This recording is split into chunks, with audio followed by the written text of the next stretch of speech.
Magandang araw mga kapatid, mga kababayan at mga kaibigan. EJ Morse is back and welcome to my small channel. Saan mang dako ng mundo kayo naroon ngayon, sana ay nasa maayos kayong kalagayan mga kababayan ko. At para dun sa mga ngayon pa lang nakapasyal dito sa aking munting channel, sana ay mag-subscribe kayo at paki-press na rin yung notification bell at pati yung like button. Paki-share na rin itong video ito later on. At magtutuloy-tuloy na kagad tayo doon sa topic natin for today na walang iba kundi ang tungkol sa ating mga politicians. Kasama na rito siguro pati na yung congressmen at ang ating mga senators. Mga kababayan, mga kapatid, madami sa ating mga politicians, especially dito sa Senado, na napapansin ko, tila nalimutan na nila ang public service. Nalimutan na nila yung pangako nila na sila ay magiging maka-Pilipino at makamasa, na ang loyalty nila ay sa mamamayang Pilipino. Nalimutan na nila ito totally. Itong mga pinapakita nila, mga nakaraang hearing,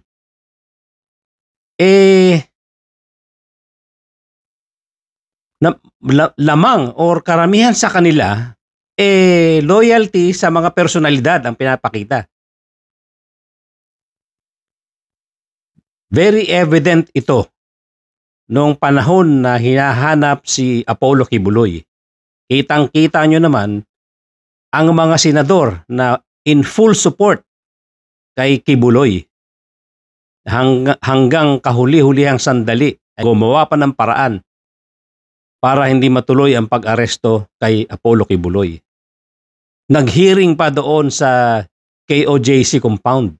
Sila Bato de la Rosa, sila Robin Padilla, sila Senator Bongo. Paano na ang mga Pilipino na bumoboto sa inyo? Totally kinalimutan nyo na dapat mas matimbang sa inyo ang masa. Mas matimbang sa inyo ang mga biktima. Nalimutan nyo na ang public service. Nalimutan nyo na ang pagiging public servant.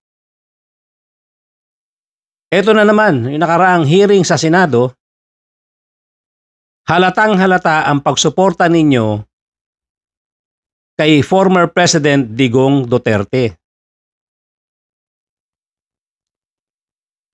Ni walang nag-cross-examine ng maayos kay Digong Duterte na siya ang principal doon sa issue ng EJK, yung war on drugs. May mga nagyayabang pa, nagpapatawa itong si Senator Jinggoy. Pero ang cross-examine niya ng matagal si Laila de Lima, na ang subject dapat ng investigasyon dito ay si former President Digong Duterte. Presko pa. Siya pa ang nag-i-initiate na magkaroon ng tawanan sa Senado. Mabuti na lang, pumalag si Senator Risa Ontiveros. Ginagawa niyong katatawanan ang hearing. Nalilimutan niyo ba na iyan ay ginagastosan ng mamamayang Pilipino?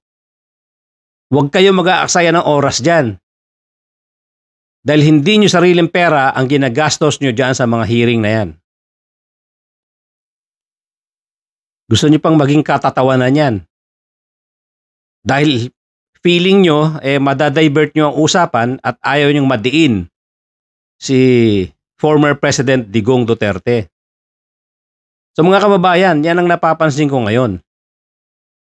Nawala na sa pag-iisip ng mga senador na ito na sila ay mga public servant. na pagka namang during campaign period, kung todo pangako na magiging makamasa, magiging makatao, magsiserbisyo. Pero itong pinakikita nila, loyalty sa iilan. Loyalty kay Digong Duterte. Nagpakita rin sila ng loyalty, ang iba dyan, nagpakita rin ng loyalty kay Apollo Kibuloy. Marami dyan, umiiwas na rin lang, ayaw na magpakita sa Senado, ayaw na magsalita, kasi gusto nila lahat ng anggulo ay meron silang makuhang boto pagka may eleksyon. Meron dyan talaga nagdodoble kara. Kumakampi kuno kay President Bongbong Marcos, pero hindi naman din inilalaglag si Digong Duterte. Bakit? Kasi magkabilang side na yan, nag-hoping sila na makakuha ng boto. Ganyan po ang mga klase ng politicians na ating niluklok diyan sa pwesto ng Senado. Siguro mangilan-ngilan meron din naman sa Kongreso, although hindi ko masyadong napagtutuunan ng pansin. Pero ang glaring dito, yung mga senador. Maraming hindi sumipot sa hearing ng tungkol sa EJK dahil ayaw nilang magkomento, ayaw nilang mag-cross-examine, ayaw nilang ma-identify na sila ay kontra kay PBBM. Ayaw din naman nilang ma-identify na kontra sila kay Digong Duterte. Doble kara, mga kababayan. Lalo na yung mga nag-hoping dyan na makakuha ng re-election come 2025. Kaya ganyan sila. Hindi nilaglag si Digong, although kumampi na sila kay PBBM. Dahil po yan sa mga doble kara at ayaw mawalan ng boto sa magkabila. Nakakalungkot mga kapatid, mga kababayan, dahil pang sarili na lang nila ang kanilang iniisip. Hindi na yung public service. Hindi na ang public service. Hindi na sila nagpakita na pagmamahal sa masa. Isipin yung libo-libong biktima ng mga Pilipino dito ang subject ng hearing na ito tungkol sa EJK. Pero hindi sila nagpakita ng kanilang definite stand against EJK. Bagkus, nagpakita pa sila ng suporta kay Digong Duterte. Dahil nga, understandably, may hatak pa rin si Digong sa boto. So itong sila Senator Tolentino, si Bongo, puro mga, unang-una si Bongo, yung kanyang opening speech, talagang hayagang pagsuporta kay Digong Duterte. Hayagang paglalahad ng kanyang mga accomplishment kuno. Hindi na talaga nila pinansin. Wala na talaga sa isip nila yung tungkol sa mga naging biktima. Si Tolentino, ganun din. Nag-remind pa siya tungkol sa mga rights ng witness. Patungkol lalo na ito kay Digong Duterte. Ang haba ng kanyang mga statement, reminding everyone na may right ang witness na katulad ni Digong Duterte. Tapos nun, hindi na siya nag-cross-examine kay Digong Duterte. Obvious na talagang hindi nila intensyon na i-cross-examine si Duterte. Si Bato de la Rosa, lalong-lalo na. Talagang naando doon sila ni Bongo para i-clear ang pangalan nila. Kaya imposibleng kampihan nila yung mga biktima ng EJK. Baliwala sa kanila yung mga buhay, libo-libong buhay na nawala dito sa programa ng War on Drugs ni Digong Duterte. At pinakikita pa nila yung full support doon kay Digong Duterte. Nalimutan nila na sila ay public servant. Kaya dapat talaga, lagyan na natin ang kanilang titulo ng public servant imbes na ilalagay doon sa kanilang mga documents na merong nakalagay na honorable. Ganon din sa presidente, hindi na dapat tawagin na His Excellency. Nalilimutan ng mga politicians na to na ang nagpapasweldo sa kanila ang taong bayan na galing sa kaban ng taong bayan. Karamihan sa kanila ang yayabang. Napaka-arrogante. Walang respeto sa konstitusyon, walang respeto sa batas. Si former President Digong Duterte nga, wala na sa pwesto pero kumakaasta. Napaka-arrogante. Talagang sumaksak na sa isip niya yung kanyang pagiging presidente noong mga nakaraang panahon. Ang kanyang power, ang kanyang sigurong maraming kayamanan. Kaya ganoon na lang sila ka-powerful sa isip niya. Ang tao talaga pagka maraming salapi ay sumasaksak sa utak nila na very powerful sila. At kung hindi mo makokontrol yan, nagiging mayabang ka, nagiging arrogante ka. Kung hindi mo alam i-handle ang pagiging maraming salapi at pagkakaroon ng power, ay nagiging mayabang at nagiging arrogante. Si President Digong, wala na nga sa pwesto. Napaka-arrogante pang sumagot-sagot diyan sa hearing na yan. At si Senator Coco Pimentel, nasobrahan naman ang pagrespeto dito kay President Digong Duterte. Nasobrahan po ang pagbibigay mo ng deference, ang pagbibigay mo ng importansya sa pagiging former president niya. Hindi mo na-handle ng tama ang hearing dito sa Senado. Well, masasabi mo nga na neutral ka. Pero nawala naman yung purpose na magkaroon ng equal opportunity ang bawat isa na magsalita. Ang nabigyan dito ng todong oras ay sila Bato de la Rosa, si Bongo at si Rodrigo Duterte. Doon sa kabilang side, limitadong limitado. Dapat po magkaroon ng paggalang sa isa't isa habang tinatalakay natin ang nilalaman, ang konteksto ng ating hearing ngayon. At sa lahat ng nagsasabi na ang war on drugs ay parusa daw para sa mga naliligaw ang landas, my message to you is this: there is no honor in punishment like tokhang. It should not be an honor to be called the Punisher. Ang akin pong pahayag ay naratibo ng isang convicted criminal. Mga mahal kong kababayan, kung sisisi natin lahat ang mga namatay dito sa administrasyon ni Rodrigo Roa Duterte, abay nagkakamali po tayo. Kababayan, lubog na po tayo sa utang, lubog pa tayo sa tubig, pati ba naman sa ganito, lubog pa rin tayo. Yun lamang po, maraming salamat po. Systematic talaga ang problema. Kaya naman kinailangan po ng kamay na bakal para solusyonan ito. Kaya nga nanalo si dating Pangulong Duterte dahil sa kanyang campaign promise to get rid of illegal drugs, criminality, and corruption na mga salot po ng lipunan.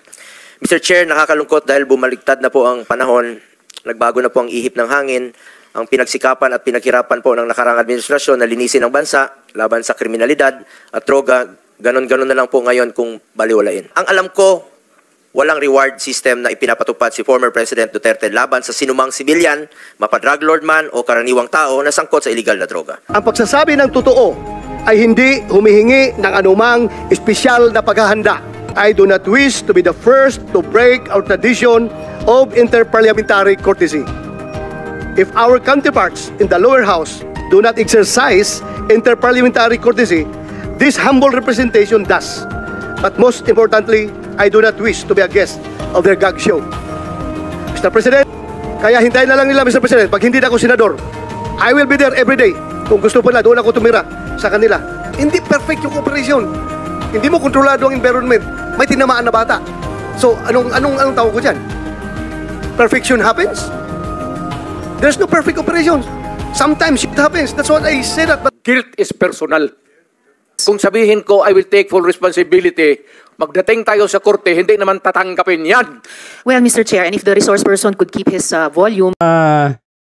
Hindi nila iniisip na dapat palagi silang nagpapakumbaba, lalong-lalo na pag humaharap sila sa publiko.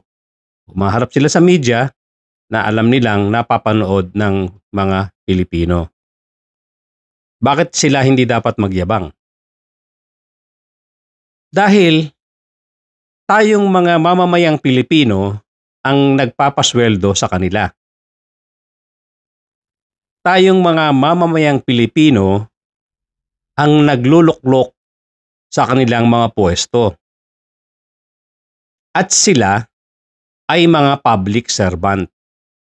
Sila po ay dapat magserbisyo sa ating mga mamamayang Pilipino. Dahil unang-una, yan din naman ang ipinangako nila nung sila ay nangangampanya para iboto natin. Yung sinasabi nila na gusto nilang maglingkod sa bayan. Gusto nilang maglingkod sa mamamayang Pilipino. Hindi ba? Yan ang pinakadahilan. Na sa totoo lang, yan naman talaga ang katotohanan. Dapat sila ay public servants. Dapat silang maglingkod sa mamamayang Pilipino. Pero pag nakaupo na, napakayayabang. Napaka mga arugante. Nakakalimutan na tayo ang mga boss nila. Dahil tayo ang nagpapasahod sa kanila. Nanggagaling sa ating mga taxes. Kaya dapat hindi sila arogante, hindi sila mayayabang. Pero kung sa bagay, matagal na panahon na napapansin ko rin yan. Kaya lang, yung mga unang panahon, mga senador, may mga ibubuga. Piling-pili ang mga pumapasok sa Senado. Talagang magagaling, matatalino, at talagang maibubuga. Kaya lang itong mga bagong panahon, unti-unti na tayong na-invade ng mga tao na nananalo dahil lang sa popularity, na walang qualifications. Karamihan dyan sa mga yan, ayoko man nang banggitin, mga artista. Ayaw sana nating sabihin yan dahil meron din namang ibang mga artista na nakakapasok sa Kongreso, sa Senado, na may ibubuga naman. At meron naman sigurong puso talaga para maglingkod. Ang masakit lang,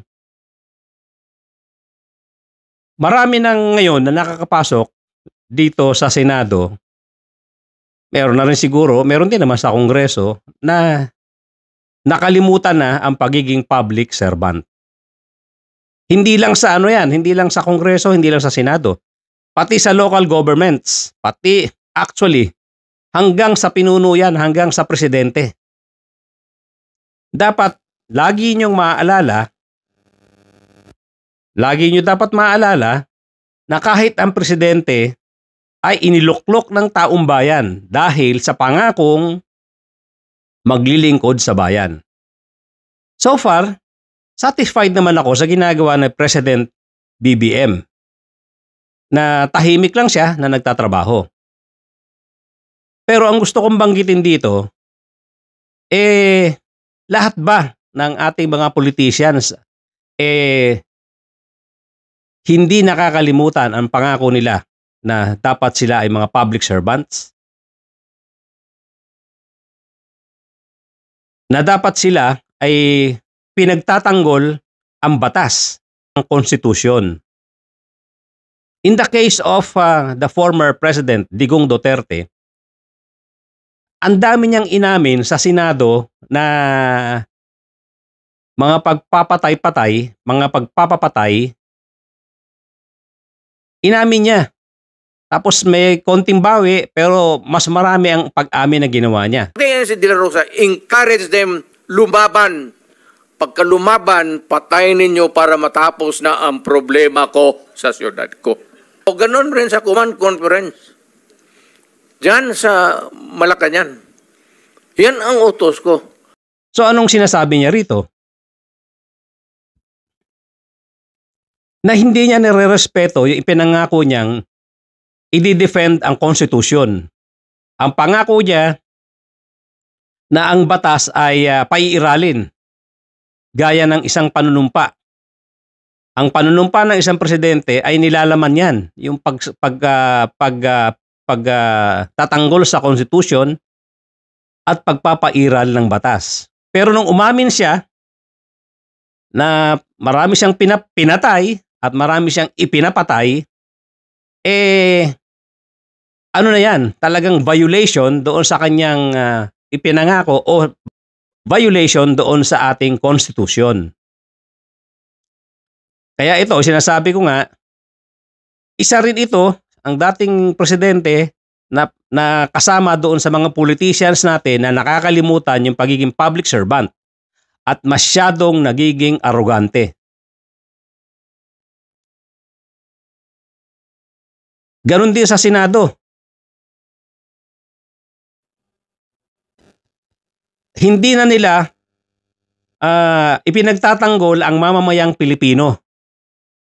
Ipinagtatanggol nila yung mga personalidad na gusto nilang ipagtanggol na kung saan nandoon ang kanilang loyalty.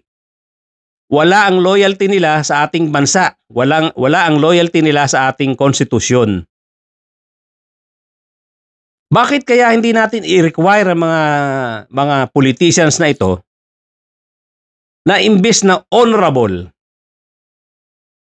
imbes na His Excellency, lagyan natin ang kanilang pangalan na nauuna doon sa titulo nila, ilagay natin yung salitang public servant. Imbes na His Excellency, imbes na honorable, palitan natin ng salitang public servant. At para i-remind silang palagi na aware tayo na sila ay mga public servants.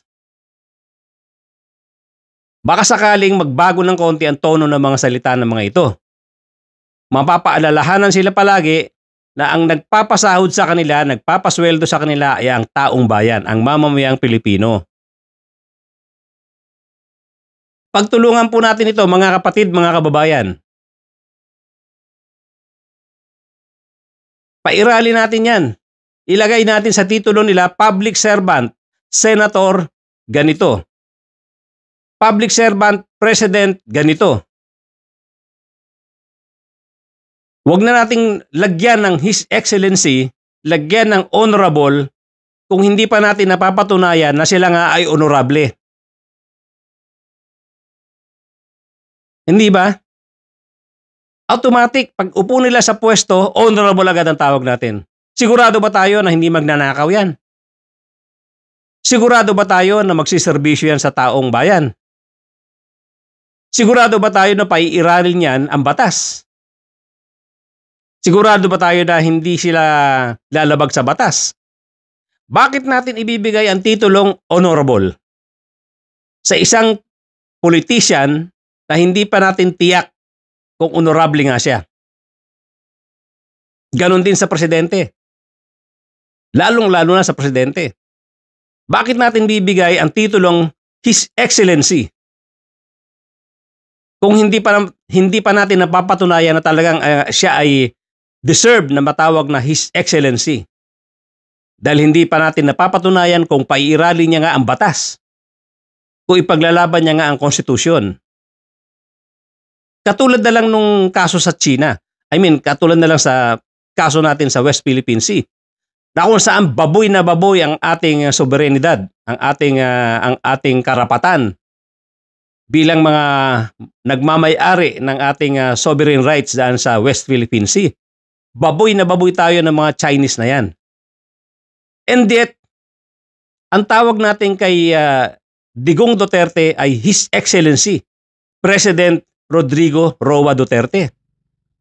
hindi niya deserve tawagin ng His Excellency kung hindi niya napapatunayan pa na talagang deserve niya ang salitang His Excellency. Kung deserve niya na dahil pinagtanggol niya ang konstitusyon, na pinagtanggol niya ang ating soberenidad o sovereignty. Wala eh. Pareho sila nung anak niyang mga anak niya, sila BP Sara at itong sila Baste. Lahat yan mga politicians, lahat yan nakaupo kasalukuyan. Pati isa pa, si Pulong. Mga honorable yan sa kanilang titulo. BP Sara, Her Excellency yan. And yet, ang issue sa West Philippine Sea laban sa China ay wala silang imik. Wala man lang silang posisyon na pinapakita dito. Paglaban natin na matanggal ang salitang yan sapagkat dapat yan na in-earn nila. Dapat nilang trabahuin yan. At sana, diyan sa Kongreso, diyan sa Senado, pagka may hearing, dapat nasa gitna ng session hall, isang malaking karatula na nakasulat na this hearing is being financed by the Filipino people. Dapat may nakasulat yan, malaki. Na nakikita lagi sa camera, nakikita ng mga senador, nakikita ng mga congressmen. Para ma-remind sila na wag nilang gastusin ng pera na walang katuturang hearing. Lagyan po natin ng ganyan. Sa Tagalog, ilagay natin na ang pagtitipo na ito ay ginagastosan at sinusuportahan ng mamamayang Pilipino.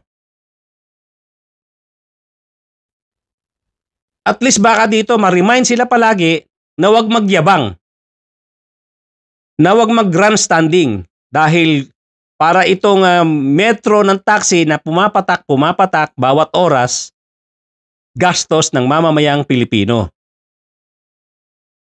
Kaya hindi dapat sila nagyayabang dyan. Huwag nilang sayangin ang oras dyan dahil may gastos tayo dyan. Ang dami dyan, grandstanding. Nagyayabang, nagpapatawa. Dahil sila kumikita kahit na magdamag sila nandiyan dyan. Pero nanggagaling niya sa kaban ng bayan. Katulad ng nakaraang hearing sa Senado, etong si Senator Jinggoy, nagpapatawa pa. At halos ang ginawa niyang kanyang number one inimbestigahan dito ay si the former Senator Laila de Lima. Na ang issue rito ay EJK, War on Drugs. Bakit hindi niya cross-examine si Digong Duterte? Na yun talaga ang principal dito sa issue na to. Ang principal dito, si Digong Duterte kasama na si Bato de la Rosa at si Bongo. Bakit hindi niya yung pinagtatanong? Halos lahat ng tanong niya directed lang kay Laila de Lima, pakonti-konti lang kay Digong. Pumapatak ang metro nang gagaling yan sa kaban ng bayan. Agree ba kayo mga kababayan? Baka lang may mangyaring pagbabago kahit papaano pag nare-remind ang mga ito na tayo ay aware, conscious tayo sa nangyayari at conscious tayo na ang mga hearing na yan ay gastos ng taong bayan. Baka sakaling hindi na magyabang itong mga ito, mahiya, hindi na mag-grandstanding dahil alam nila na binibilangan natin sila. Alam nila na nagkikwenta tayo tuwing may hearing sila. Kaya po, ang suggestion ko sana, tanggalin na natin muna ang salitang honorable. Tanggalin natin ang salitang His Excellency diyan sa mga public servants. Dahil nga, hindi pa natin napapatunayan kung honorable nga sila. Kung deserve nila ang titulo na yan. idugtong natin sa kanilang titulo yung salitang public servant. Kaya pagtulong-tulungan po natin ito. Paratingin natin sa ating mga congressmen, pag-graduate nila sa posisyon at deserve nila yan, tsaka natin silang tawagan His Excellency, tawagin natin silang honorable. Tapusin nila term nila bago nila makuha yung kanilang honor na yan. Bakit sa England? Ina-award dyan ng knighthood yung mga taong nakapagserbisyo ng tapat, may na-contribute sa kanilang bansa, notable achievements at contribution sa kanilang gobyerno o bansa. Ina-award sa kanila ang salitang sir. Kaya ang sir importante sa sa Inglaterra, sa England. Hindi lahat tinatawag na sir. Dito nga sa atin palasak na palasak ang paggamit niyan. Pero sa England, importanteng title 'yan, yung sir. Ina-award sila ng knighthood. At yan, yun nga, may criteria na ikaw ay nakapagserbisyo ng maayos, buong tapat, at meron kang contribution sa bansang Inglaterra. Gawin natin dito. Pwede naman natin gawin yan. Tayo mga mamamayang Pilipino ang dapat masunod. Ang laman ng kabuuan ng bayan ng Pilipinas ay galing sa mamamayang Pilipino. Pwede natin i-demand sa kanila yan. Kung kailangan gawan ng batas yan, paratingin natin sa ating mga congressmen, sa ating mga senador, sa ating presidente, na nagdidemand tayong mga mamamayang Pilipino na tanggalin ang salitang honorable dahil nakakahiya. Ang sakit pakinggan, ang nakakasama ng loob, tawagin mo ng honorable ang isang senador, ang isang congressman na hindi naman talagang honorable. Gusto mo ba yung tatawagin honorable congressman, honorable senator, pero hindi naman talaga honorable? Na ang kanilang loyalty ay nasa isang tao? Gusto niyo tawagin honorable yon? Gusto niyo tawagin ang isang tao na His Excellency President? Pero umaamin na marami siyang pinatay na tao? Puro commander ng death squad yan. Senator De La Rosa. Death squad rin yan. Encourage them lumaban. Pagka lumaban, patayin ninyo para matapos na ang problema ko. Yan ang utos ko. Gusto niyo tawagin His Excellency? Na maraming paglabag sa batas ayon sa kanyang pag-abin, tapos tatawagin yung His Excellency. So dapat in-earn yan. Huwag natin ibigay yung title na yan. Kaya mga kababayan, yun na nga. I-demand natin sa ating mga politicians, sa ating mga congressmen, sa ating mga senador, na tuwing may hearing, may malaking karatula sa gitna ng session hall. Na ang hearing na ito ay ginagastosan ng mamamayang Pilipino. Malaki. Kita sa TV, kita lagi ng mga senador, kita lagi ng mga congressmen nakaharap sa kanila. Pagtulungan po nating ipatupad yan para mawala ang yabang ng mga ito na lagi silang nare-remind na hindi pala ako pwede magyabang dito. Nakakahiya. Ayan, ginagastosan ng mamamayang Pilipino. Conscious ang mga mamamayang Pilipino sa nangyayari. Pag nagyayabang ako, unang-unang sasaksak sa isip ng mga Pilipino, ito na namang si nagyayabang na naman na iniluklok namin dyan. Hindi ba nakakahiya yun? Hindi katulad ngayon, wala nagre-remind sa kanila. Ang feeling nila, tayo, baliwala lang sa atin yung mga yung pinagagawa nila. Pakita natin sa kanila na conscious tayo, na aware tayo sa kanilang pagiging arrogante. Sa kanilang mga ginagawang kamalian, kung may mga pagnanakaw silang ginagawa, kung may pagyayabang silang ginagawa, kung may krimen silang ginagawa, conscious at aware tayo. Constant reminder yan. Sa Congress, sa House of Congress, sa House ng Senate, lagyan natin everywhere ng karatula. Na ang building na ito ay building ng mamamayang Pilipino. Sa hearing, lagyan natin. Sa session hall. Ng reminder na talagang ang mga Pilipino nakatingin sa kanila. Baka sakaling talaban ang mga ito, mahiya. Pagtulungan natin mga kababayan. Hindi yung puro grandstanding lang at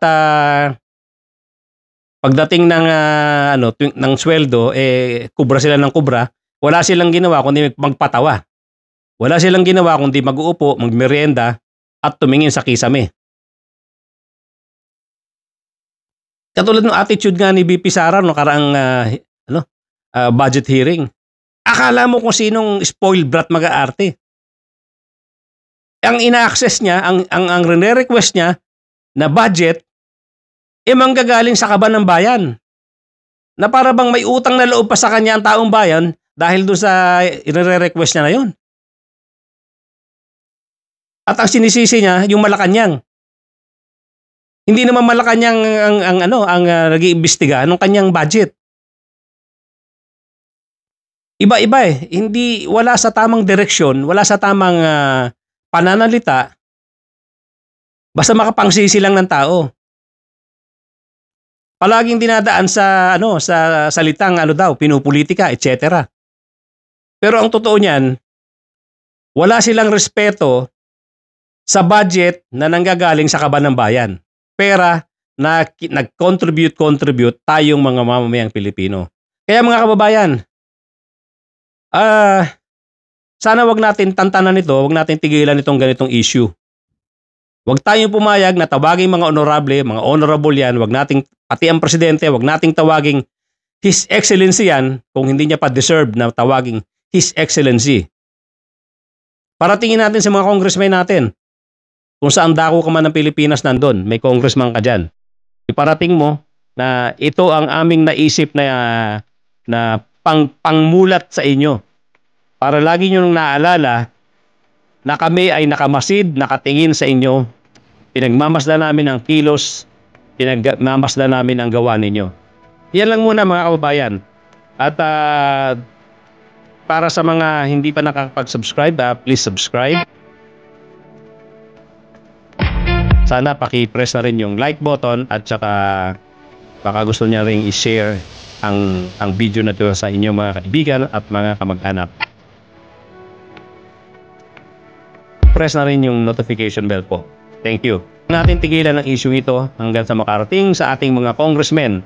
Saan mang dako kayo ng Pilipinas, sa ang distrito na meron kayong congressman dyan, iparating natin na gusto natin tanggalin ang titulong honorable. Palitan natin ng salitang public servant bago ang pangalan ng congressman na yan. Salamat at magkita-kita tayong muli mga kababayan, mga kapatid.